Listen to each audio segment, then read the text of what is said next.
Tantor Audio presents The Meat Racket, The Secret Takeover of America's Food Business by Christopher Leonard. Narrated by John Pruden. Agriculture is our wisest pursuit because it will in the end contribute most to real wealth, good morals, and happiness.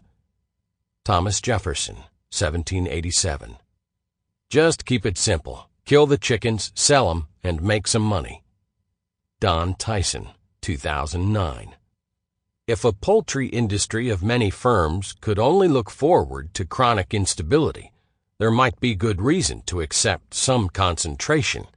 But concentration exacts its price. It has its own consequences.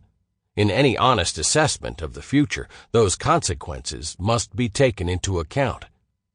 Harold Breimeyer, 1965. They're doomed. Jerry Yandell, 2008, commenting on his neighbors. Prologue. The Hidden King.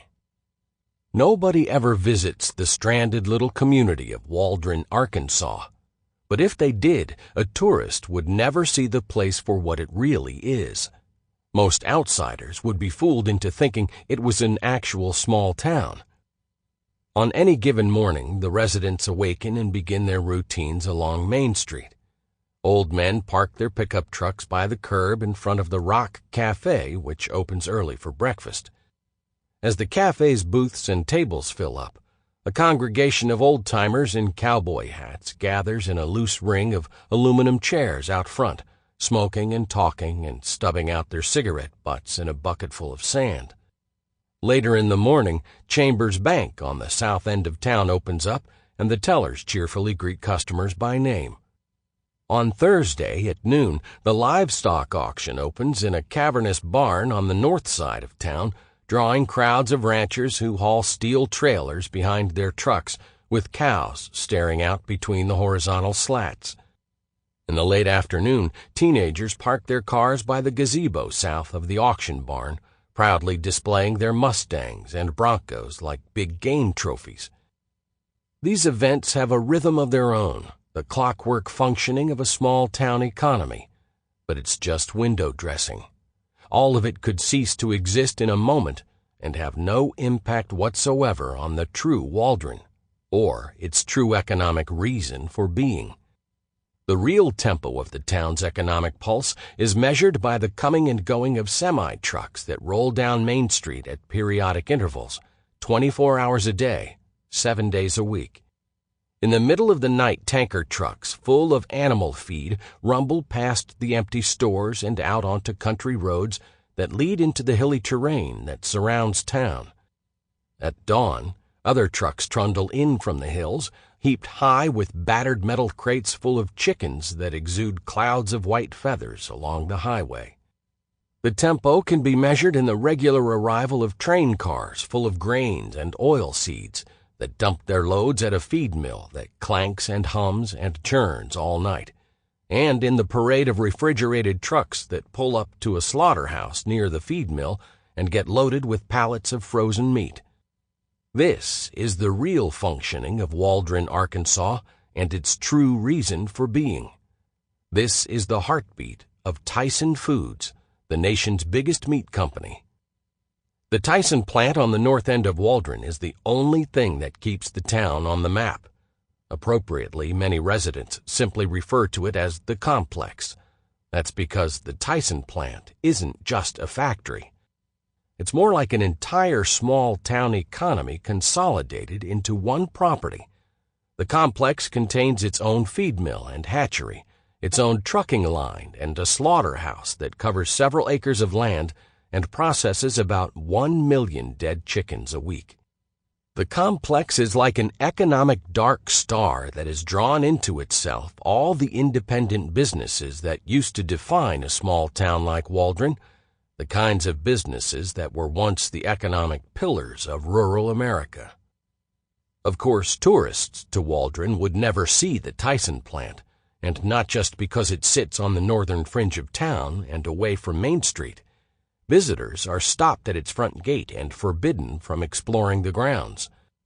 So a tourist would have to be content to stroll along the sidewalks downtown, observing the fake Main Street, the deceptive array of little businesses that make it seem like a community. This illusory appearance cloaks Tyson's existence all the way from its roots in rural America to the grocery store shelves and restaurant menus where its products finally reach consumers.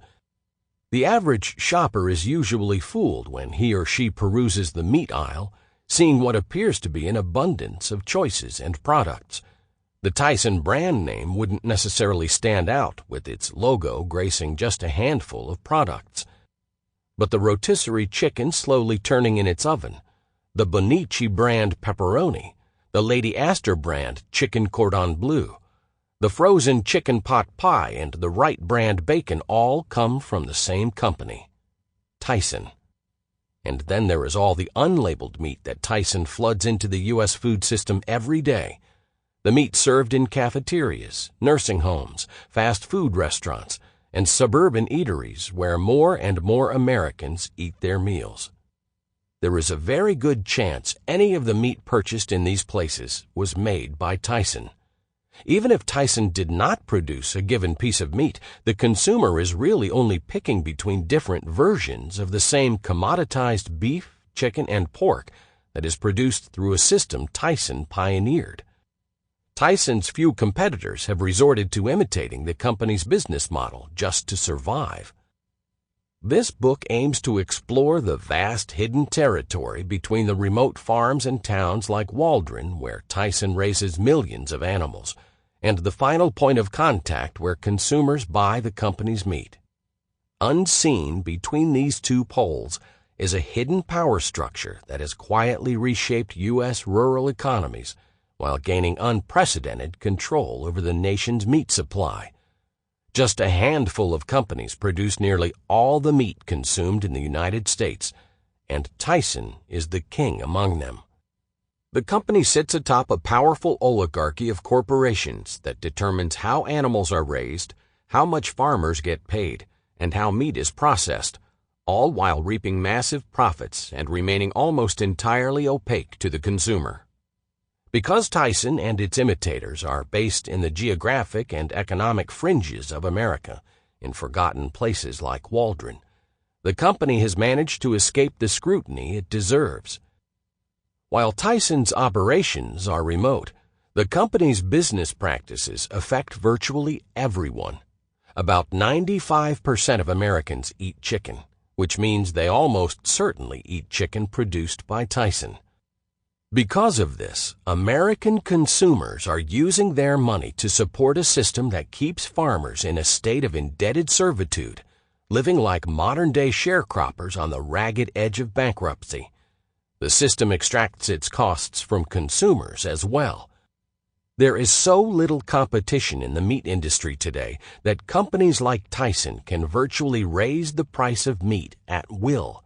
And these companies have been raising prices more and more in recent years, even as the wages of U.S. households have stagnated.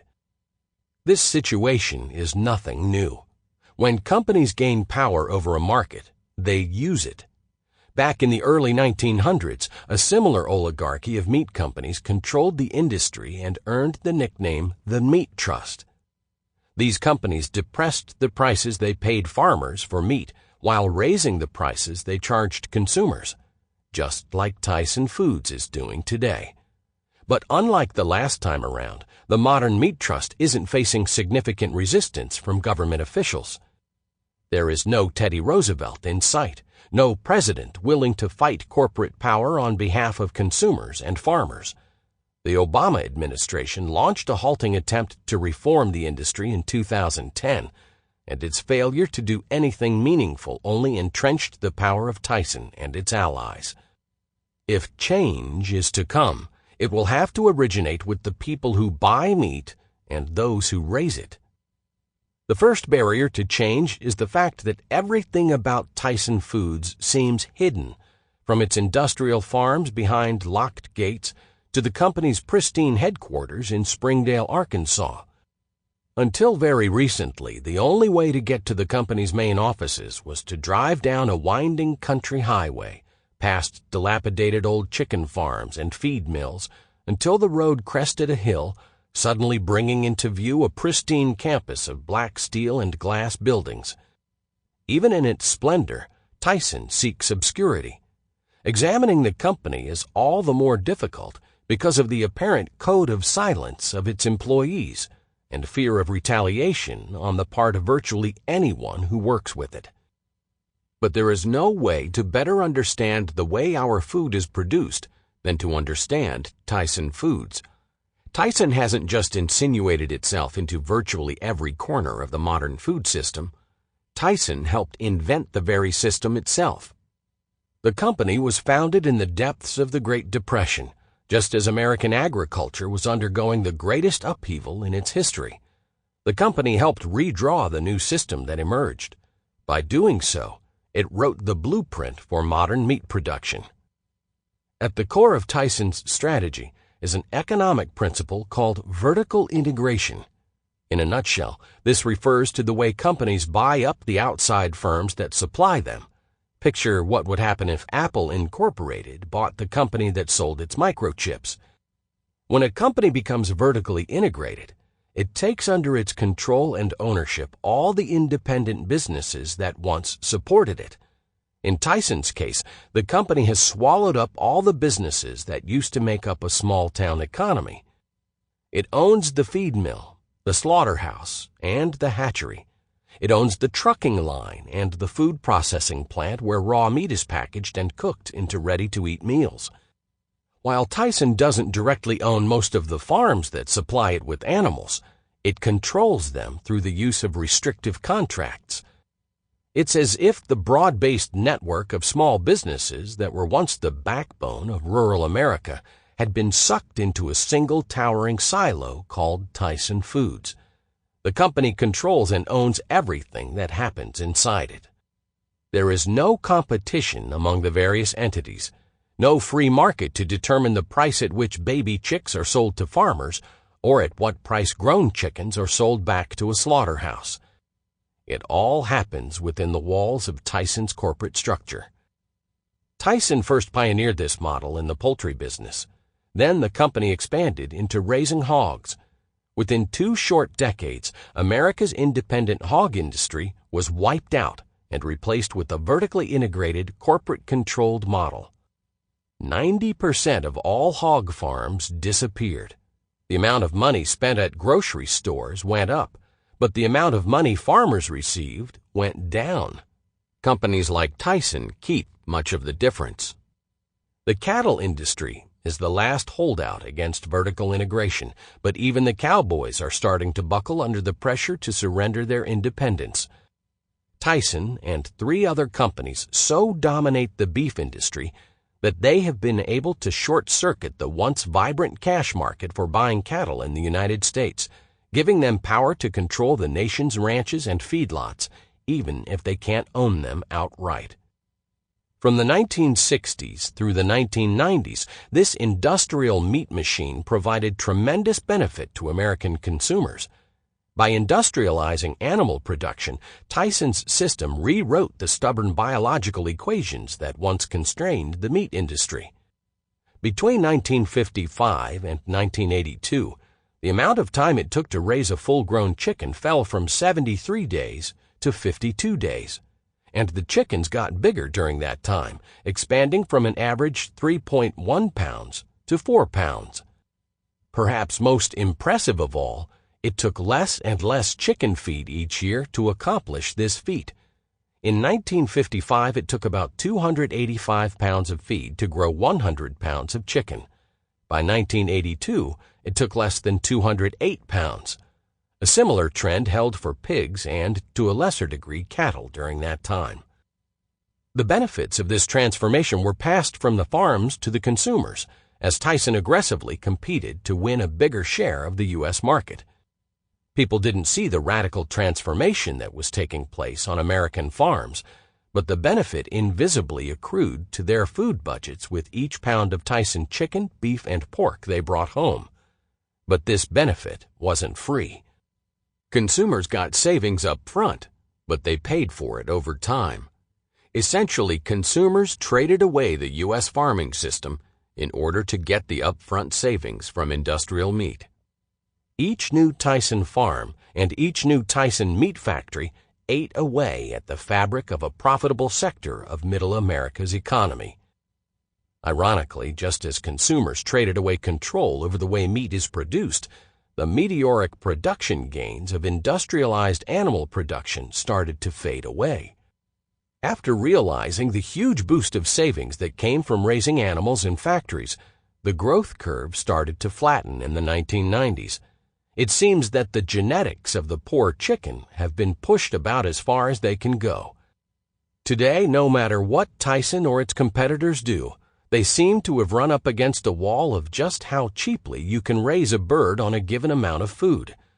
The same thing is happening with the hog and the cow, who appear to be getting as fat as the laws of biology will allow on their given rations of feed.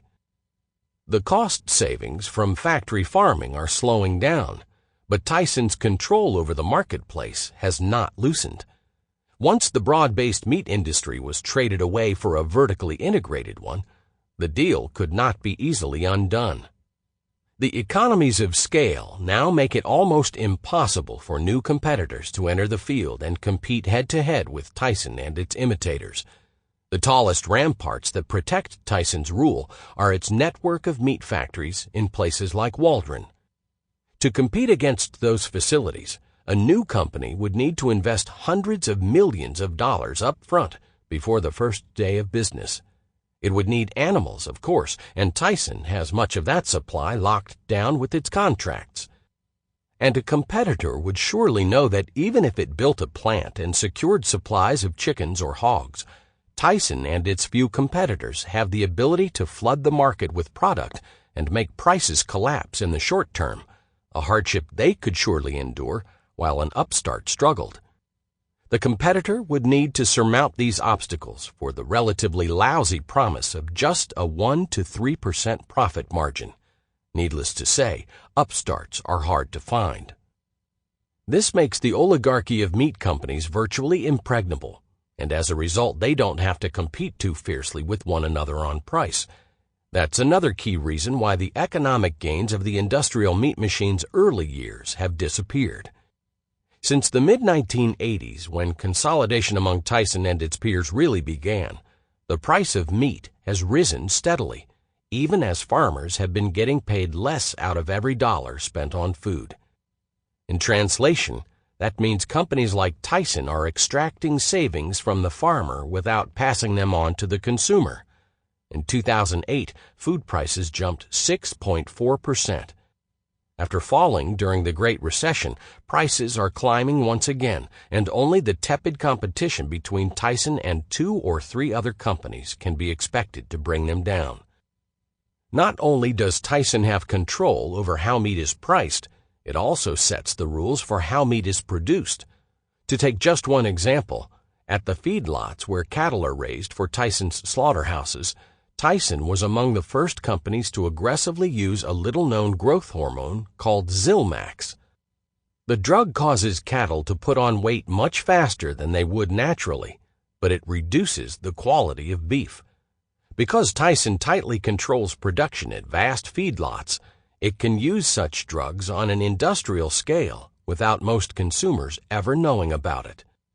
Other companies started using Zilmax to keep up with Tyson, and the drug quietly became the industry standard. Tyson Foods has similar discretion in deciding how much antibiotic drugs called ionophores it will feed to its chickens, or what kind of chemicals it will spray on chicken carcasses at its slaughterhouses to fight foodborne illness. The standards Tyson uses to raise 1 out of every 5 chickens eaten in the United States are its proprietary secret. Consumers can't cast a vote at the grocery store choosing chicken with a lighter or heavier dose of antibiotics in its feed, for example, because the recipe for producing that chicken remains entirely hidden to them. Consumers would not even know if Tyson itself raised the bird because most of the company's meat is unlabeled. For all its power over the meat supply, Tyson escapes the news coverage it deserves because from a Wall Street-centric perspective, Tyson looks pretty boring. There's no such thing as a day when Tyson Foods delivers an earnings surprise and moves the markets. No one is waiting for the company to introduce the next iPad or make some sort of stunning merger or acquisition, itself a sad testament to the fact that Tyson has no one left to buy. Tyson is a Fortune 100 company that feeds most families, but that's the single thing that it does day after day in a quite predictable fashion. There's nothing especially innovative happening, and no expectation that there ever will be.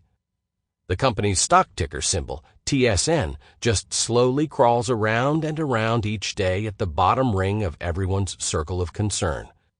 It hovers near the same level where it's been for years, with a value that neatly mirrors the nexus between the price of corn and the price of wholesale meat at the butcher shop. But the view of Tyson looks different when you're at the bottom looking up, and that view provides the more accurate picture. Because Tyson doesn't really exist on Wall Street. It doesn't exist in the studios of CNBC or even at Tyson's own headquarters in Springdale. Tyson exists within its footprint of slaughterhouses, feed mills, and farms.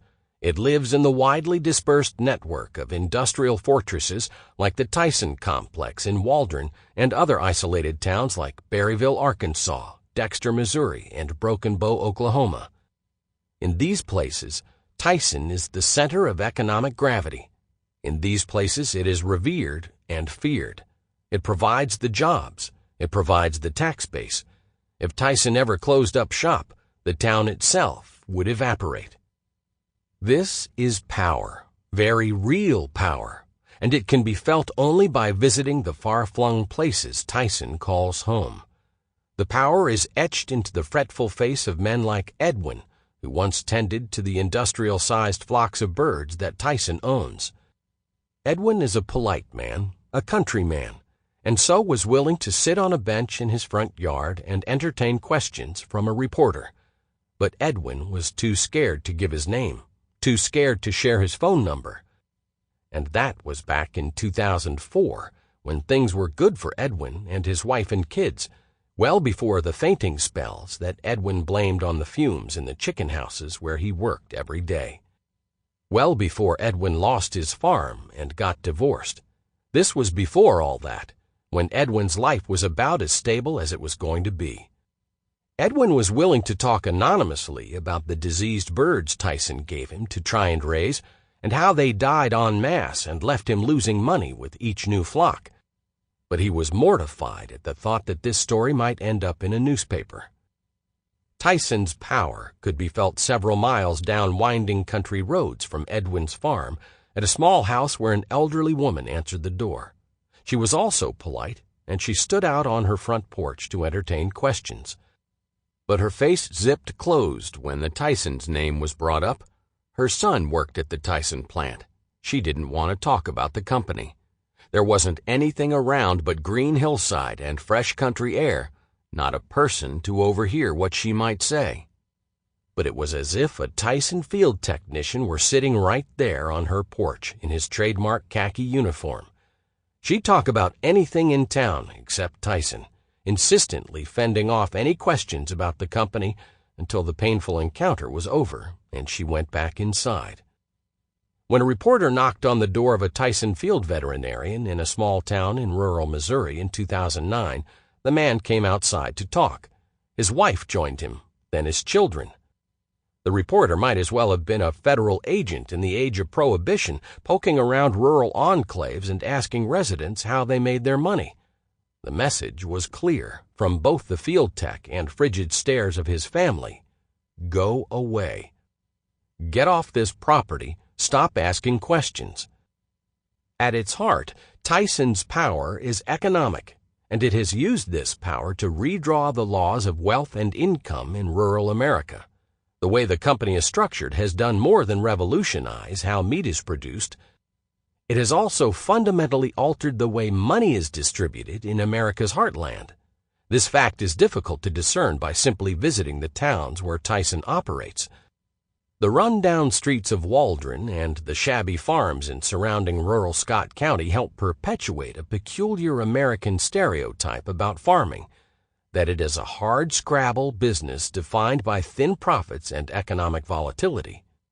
The financial decline of farming towns has become an accepted fact of American life, and the economic plight of farmers, who seem to complain incessantly about their low prices, high debt, and the ever-present threat of bad weather, is now considered a kind of inescapable destiny. The American farm and the small towns it once supported, the thinking goes, have died over the last 50 years because there's no money to be made in a largely backward-looking business. This would be a sad thing if it was in any way true, but it is not. Farming is immensely profitable. The agriculture sector is one of the richest, most productive money-making machines in American life. After all, a lot of the business simply involves sitting around and letting plants grow and letting animals get fat. Mother Nature does the heavy lifting. Then the farmer harvests the plants, kills the animals, and watches the money roll in. In 2010 alone, Tyson Foods sold $28.43 billion worth of meat and cleared $780 million in pure profit. And that was during a tough year, when consumers were dining out less and scrimping on steaks and the pre-cooked meals that are Tyson's real moneymakers. Other agriculture companies did just as well. The critical question isn't whether there is money in agriculture, but rather where the money goes. It certainly doesn't go to places like Waldron. On Saturday night, Waldron's Main Street is quiet to the point of abandonment. The new strip mall at the southern end of downtown is vacant, with lumpy black garbage bags peppering its empty parking lot. The sole locus of activity is the renovated Scott County Movie Theater, which draws a crowd for its single screening of the night. A young woman named Frankie Watson takes tickets, chatting with the clientele. Watson takes cash from a young couple, no older than teenagers, and the shy blonde girl mutters something toward the window. "What?" Frankie asks. "I found out I'm pregnant," the blonde girl says louder, no note of particular urgency in her face. The boy with her smiles faintly. "I knew it," Frankie exclaims. "I didn't know it," the girl says over her shoulder as she walks inside the theater. Moments like this have kept Watson and her husband in Waldron, even though they probably should have done the sensible thing and moved out of town to find a job, as many of her grade school friends have done. Instead, they renovated the city's theater, gutting the moldy insides that had been empty for years. The weekend shows make enough money to pay the bills. The Watsons thought of Waldron as home, and so they wanted to stay there, even if it meant earning far less than they could easily find just an hour north in Fort Smith. "The people are so poor in Waldron," Watson said, "that the Great Recession of 2007 and 2008 largely passed them over unnoticed." If the money isn't circulating in places like Waldron, if it isn't in the hands of Frankie Watson or the teenagers who visit her theater, then where is it? The money is riding on a one-way current. It is generated in the churning machinery of Tyson's slaughterhouse. Cash is minted along the conveyor belts carrying chicken carcasses and in the industrial ovens where chicken patties are cooked and breaded. But the money exists for only a moment or two within Waldron city limits. Almost as soon as it's created, it rides a current north to Springdale, to the treasury of Tyson Foods. It stops there temporarily, and some of it is doled out to workers in the black steel and glass office buildings. Then the current carries the cash to Wall Street, which acts as a post office address for Tyson's owners. These owners are mostly big institutions and shareholders, and Tyson's profits stay with them. Tyson's structure and its dominance over all aspects of the rural economy has de-linked the corporation's well-being from the fortunes of the towns in which it operates. The average per capita income in Waldron and surrounding Scott County has stagnated in Tyson's shadow, growing just 1.4% over the last decade to about $22,000. During that time, Tyson's annual income rose 245%. The same pattern is writ large across other communities where the company operates. While Tyson profits, rural America treads water and consumers pay more for their food.